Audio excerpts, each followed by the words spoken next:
My brother was a real jerk growing up. I liked animals a lot, and a lot of times, just to spite me, he would always be an asshole to animals.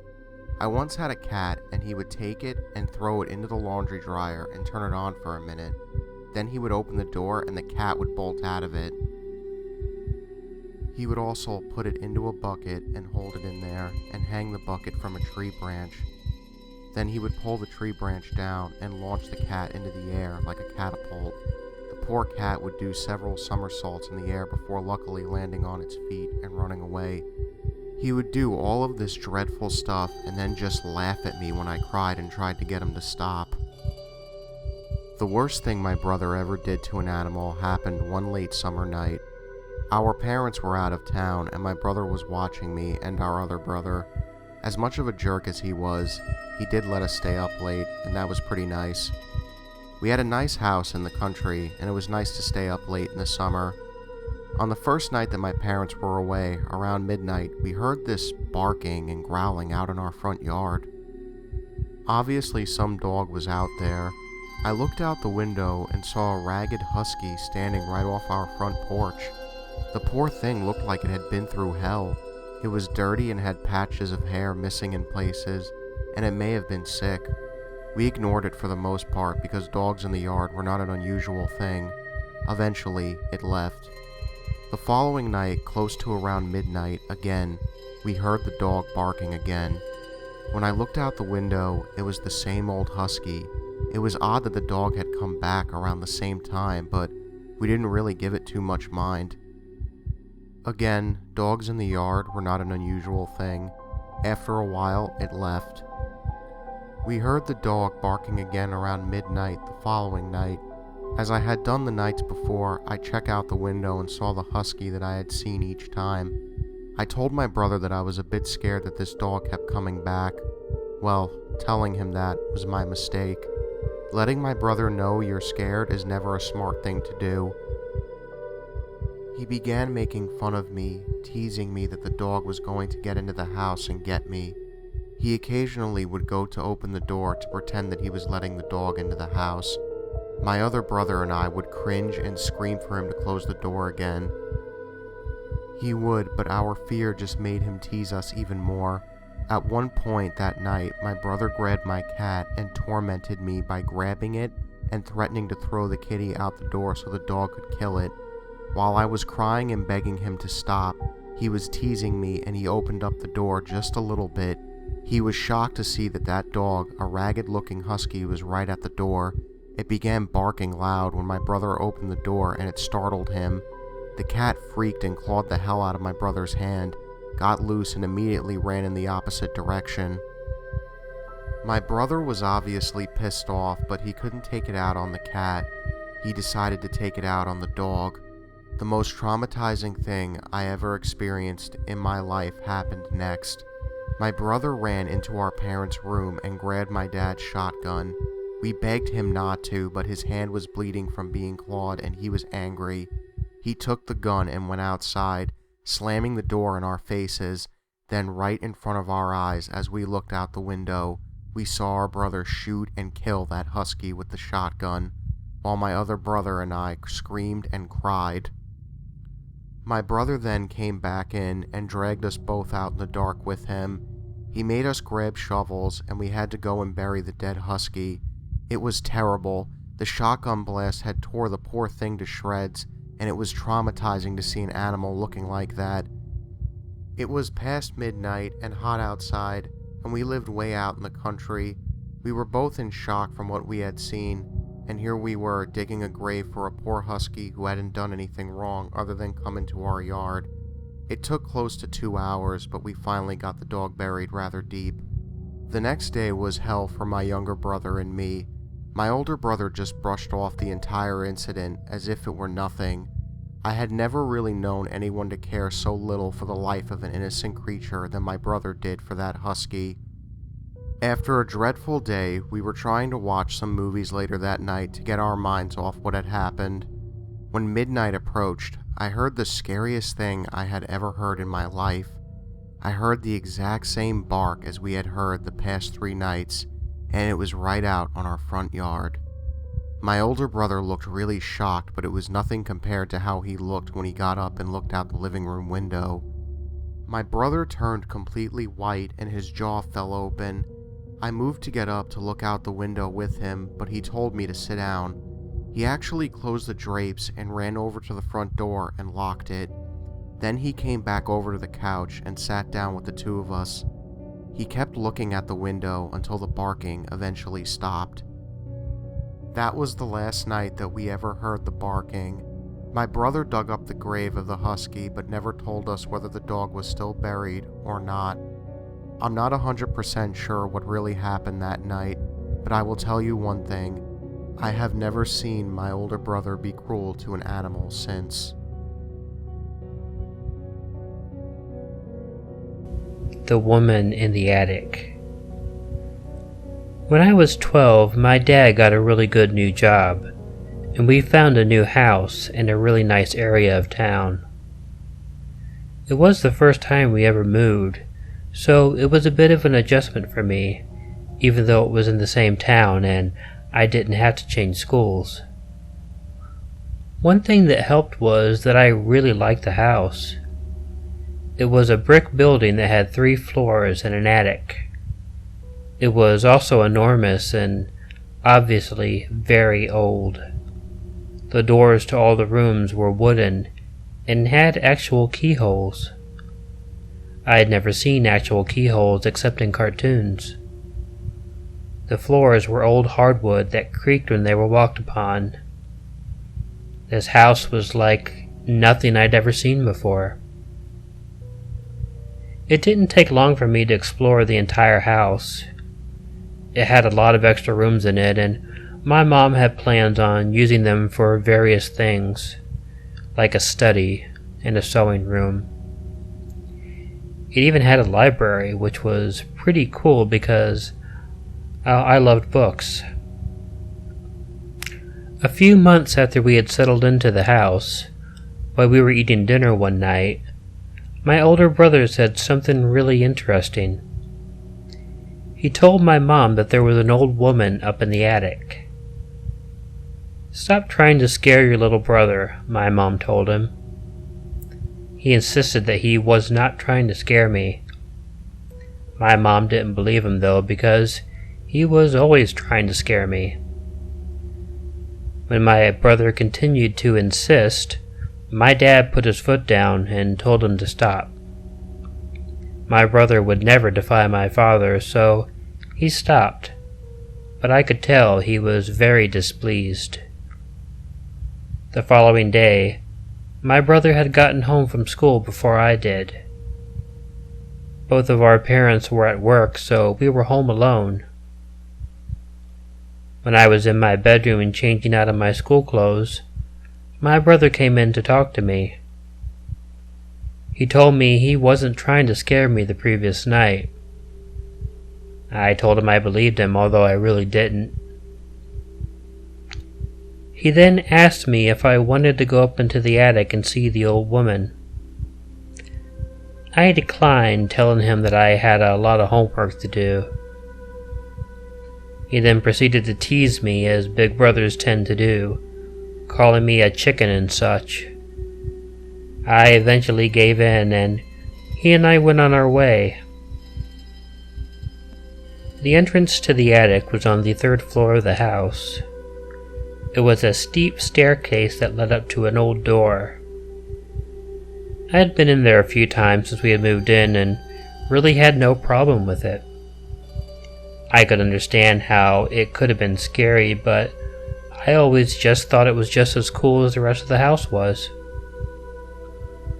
But being with my brother and knowing that he was going to try to scare me when we got up there, the door looked a little foreboding. My brother was walking in front of me, so I thought for a moment that he might have been sincere and not trying to scare me. If he was trying to frighten me, it made more sense that he'd walk behind me and grab me at the opportune moment. He opened up the door and the two of us walked into the attic, with him going first. The attic itself was a bit ominous. It was a large area that didn't have any drywall up, just bare insulation. But it was huge and full of all sorts of things that my parents had put up there after we had moved in.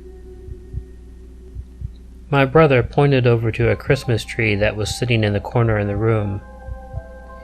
It wasn't our tree and must have been left over from the previous owners. I assumed he was pointing towards that tree because that was where he had seen the old woman. Despite the fact that I was still expecting something from him, something to frighten me like a jump scare, I leaned forward and squinted to get a closer look. While I was looking, I heard the attic door shut behind me.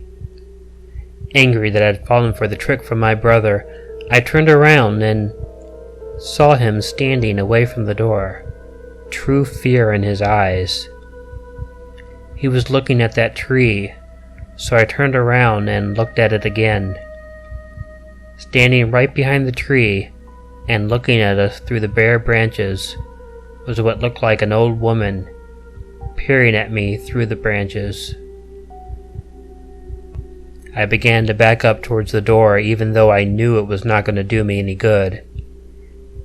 As I did, I saw the woman reach forward, and with her scrawny and bony hands, she moved the branches of the tree. She reached out, and with the other hand, she began beckoning me to come closer. As she stared and motioned towards me, she opened her mouth and tons of maggots began pouring out of her mouth while she made an awful moaning noise. I am not too proud to tell you that I screamed like Jamie Lee Curtis and turned and ran to the door.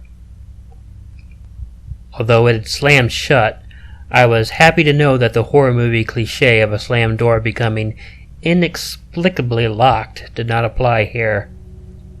I opened the damn door and me and my brother ran out of that attic.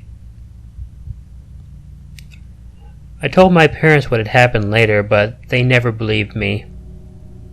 They thought that it was my brother taunting me that influenced my imagination. As far as I'm aware, they never experienced it. I had to go back in the attic at later points in my life, but thank God I never saw that woman again. But I will never forget that image, and neither will my brother. I recently went up to Racine, Wisconsin to visit a friend. Although it had been a really long time before I actually lived in Racine in the mid-1990s, I hadn't been back since I left in 1996, so I thought I would check out some of the old places I had been to. One place that I was very interested in was the Cousin's Sub Sandwich Shop that I had worked at for nearly the entire time I lived there. When I went to the Racine Mall area, I was upset to see that the restaurant had been demolished. I got the job back when I was 19 years old. I was fortunate enough to get a good 9-to-5 shift, Monday through Friday. Being 19 years old, I thought that working a regular 40-hour-a-week job, even if it was at a sub sandwich shop, was pretty good. The restaurant never really got busy until around 11 a.m., and it stayed busy until around 2 p.m. But from 2 p.m. until I left at 5 p.m., the place was rather dead. The part-time employees that were only there for the lunch rush went home, and it was only me and 3 other people in the building until the evening crew began coming in at 4:30 p.m.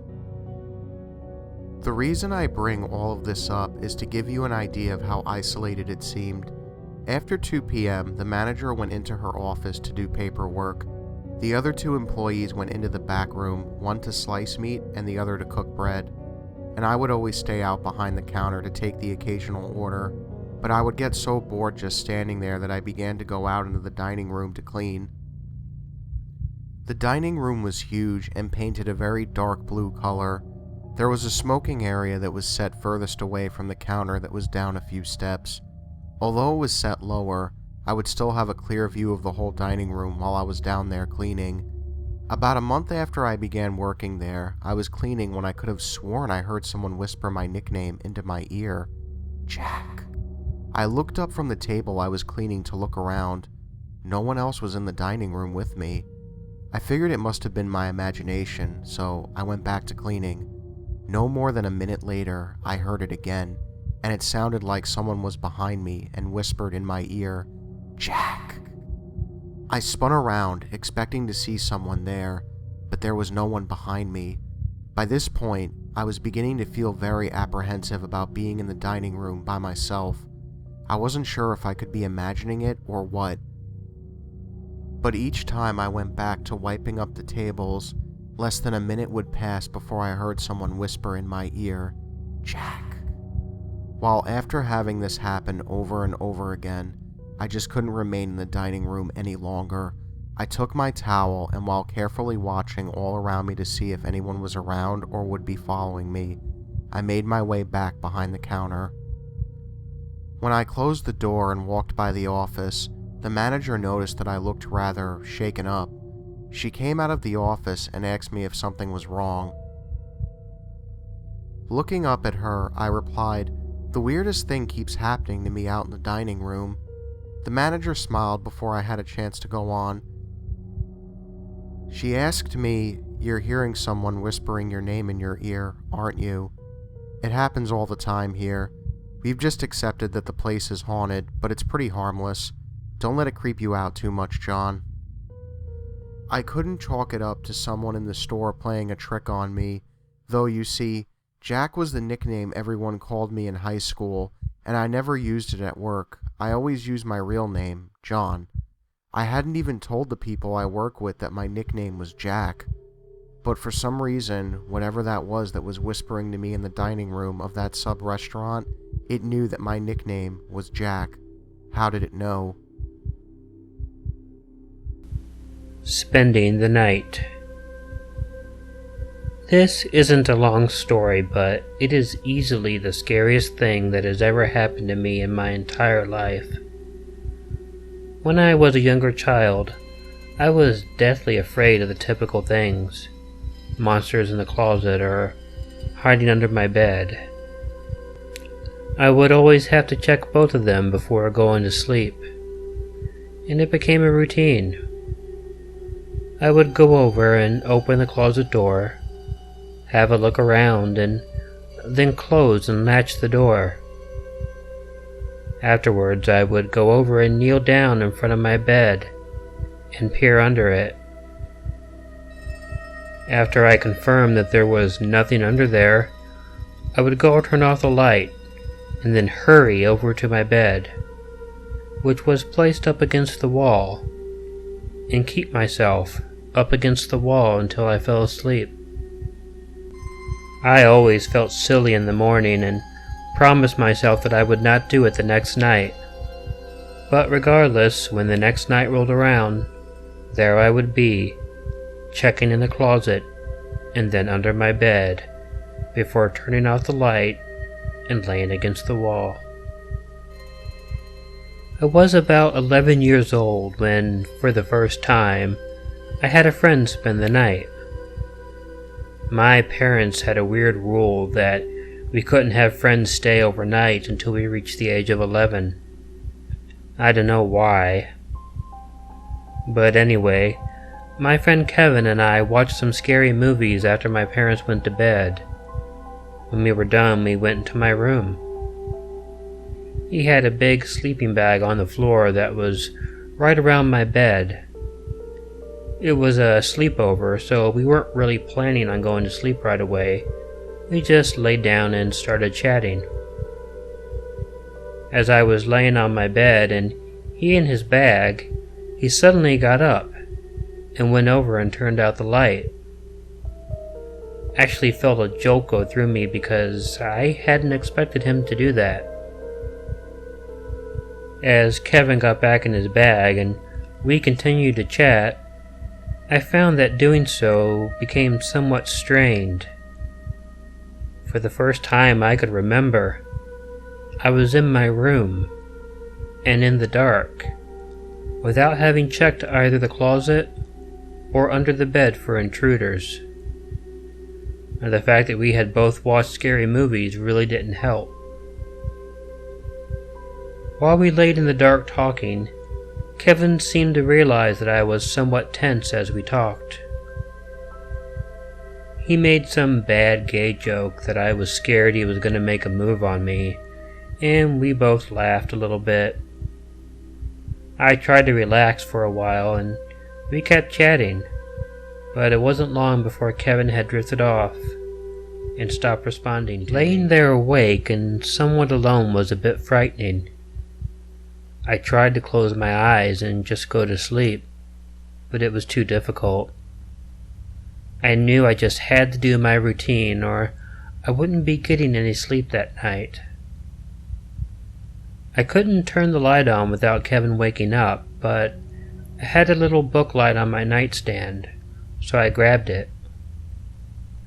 I then listened to Kevin's snores as I got up off the bed. Very lightly, I crept over to the closet, making as little noise as I could.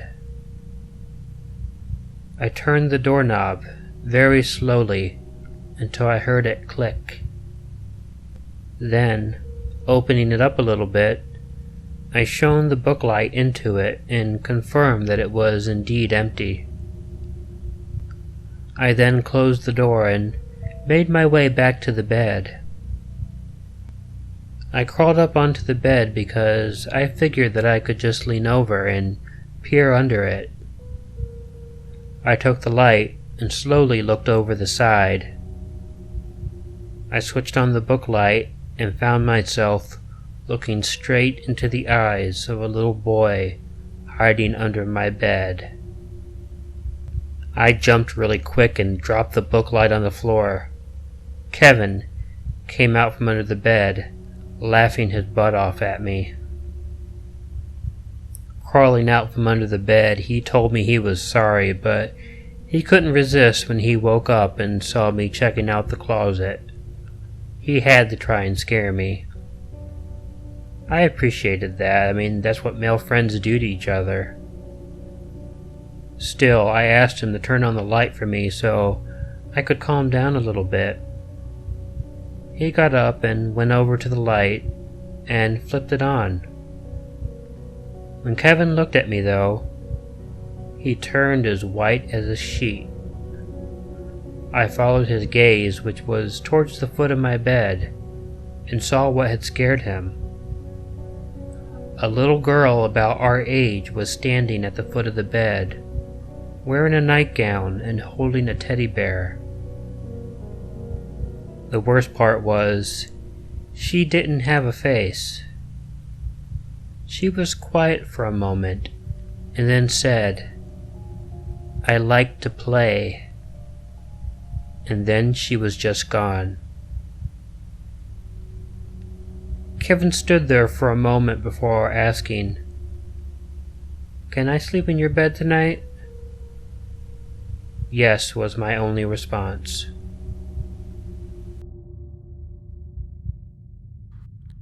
I woke up in the middle of the night, but wasn't sure why. Not only do I work 12-hour shifts during the day, which really wear me out, but I am one of those really deep sleepers. Even when my alarm clock wakes me up, it takes me a little while to realize that it's indeed my alarm clock and it's waking me up for work. Even then, I have a really hard time shaking the grogginess. After a few moments, I realized that my daughter was standing on the side of my bed trying to wake me up. I fumbled around for my glasses but couldn't find them.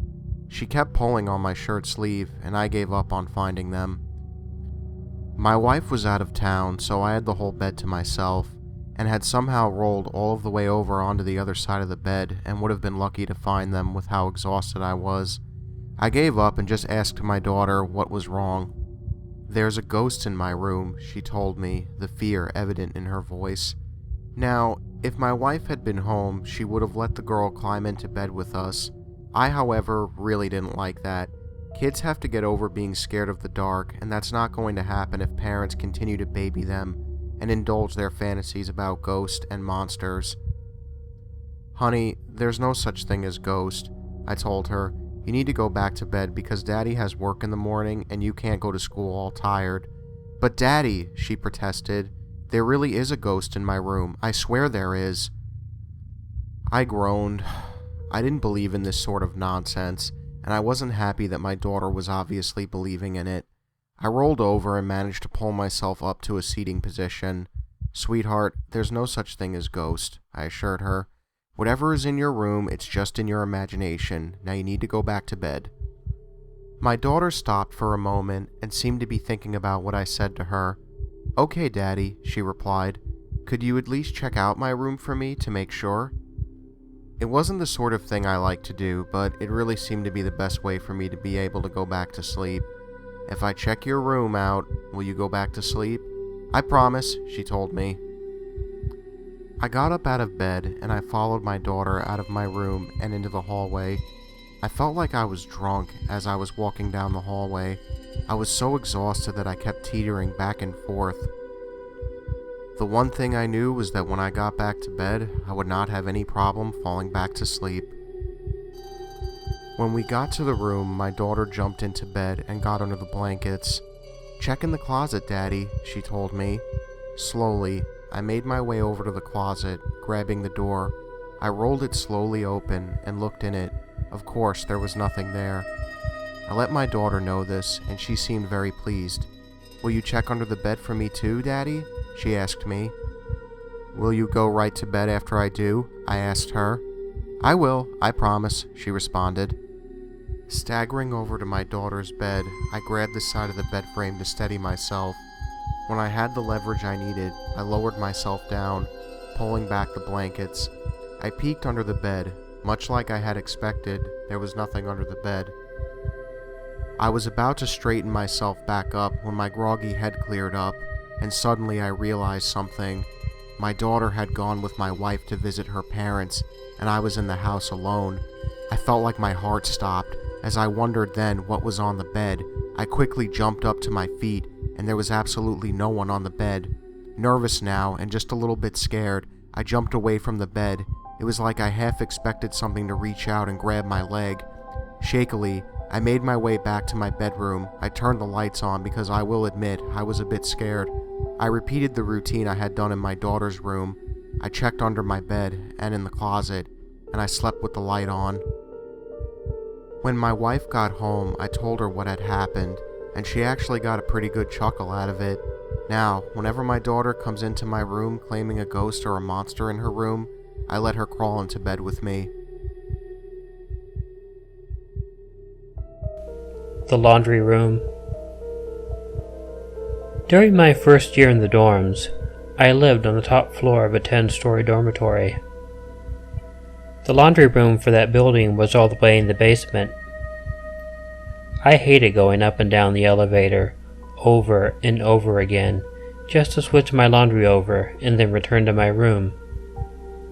So whenever I had laundry to do, I would just take my calculus book with me down to the laundry room and I would study while I was doing my clothes. There was nothing remotely scary about the dorm laundry room. Although it was a basement room with no windows, it was large and very brightly lit. It was quite busy during the day though, so I tended to choose to do my laundry in the middle of the night. There were rarely any students down there that late, and the few that were would only come down there to put their stuff in, switch it out, take it out, or leave. The nighttime in the laundry room was a bit of an untapped study resource. Before a big calculus test in the fall semester of my freshman year, I was down in the laundry room. I was washing some clothes and trying to study for the exam. I hadn't been bugged by any other students, and it was nearly 2:30 in the morning. As I was studying, I heard this odd thumping noise. I looked up from my textbook and scanned the room, trying to find the source of the noise. By the time I had fully pulled my attention away from my book, however, the noise had stopped. I went back to reading, and no more than 5 minutes later, I heard the thumping sound again. It again stopped when I looked up. I was aggravated, so I stood up and began looking around the room to see if anyone else was doing laundry. I noticed that there was one other drying machine that was going. I just figured that the person must have been washing their shoes or something, so after shaking my head in annoyance, I went back to work. The thumping sound came and went for the next 20 minutes. I did my best to ignore it, though. About 5 minutes after the last noise, which coincided with the end of the drying cycle, a student came down to get his laundry. I shot him a few dirty looks, but I didn't mention anything about drying his shoes in the laundry. About 5 minutes after he left, I heard the thumping noise again. I was really weirded out because it meant I must have been wrong about that student. It had to be something else making that noise. Well, I still had my test the next day, so I did my best to ignore it. After about 5 minutes, though, I realized it was not going to stop, and I was not going to get any work done. I got up and went over to the dryer to see how much time I had left on my cycle. I was washing my comforter, which is why I'd been down there for so long. It took a good 90 minutes to dry the thing after I'd washed it.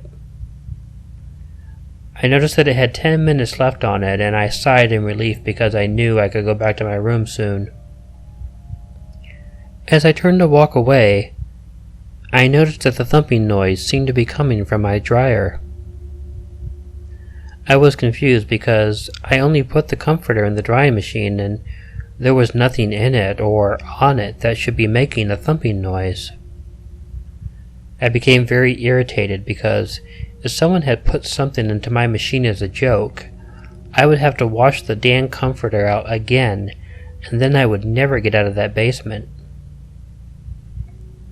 I kneeled in front of the dryer and was about to open the door, when through the glass door of the dryer, I saw what was undoubtedly a severed human head bouncing around against the window and walls of the dryer. It rolled up the side of the walls of the dryer and fell forward, its dead eyes looking straight at me. I reacted freaked and disturbed, not only that there was a human head flopping around in the dryer, but the thing was in there mucking my comforter up. I grabbed the door, pulled it open, and quickly pulled the comforter out of the dryer. It got on the floor, but I didn't care. I just wanted to get it away from the head. I knew I would have to wash it again anyway. Then I looked into the dryer, but there was no human head in there. I started looking through my comforter and on the floor, but there was no human head there either. I knew I saw it, though. I had to wash my comforter again, but I was too shaken up to stay in the laundry room while I did it. The next day I told my dorm mate about the experience and he laughed at me. He said that was a well-known story on campus and he thought I was just trying to scare him. I insisted that I had seen it, and when he finally believed me, he told me he was envious because he wanted to see a ghost too. I assured him he really didn't.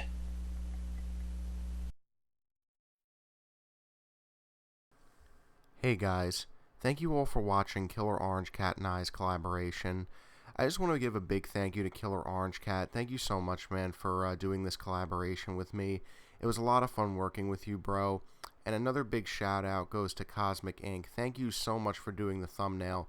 And if you guys haven't checked out her channel, please do. She does a lot of really awesome artwork on her YouTube channel. She's really, really good at it. And I think kind of underappreciated in my opinion because she's really good. And lastly, I have to give another big shout out to my buddy Deblato Studios.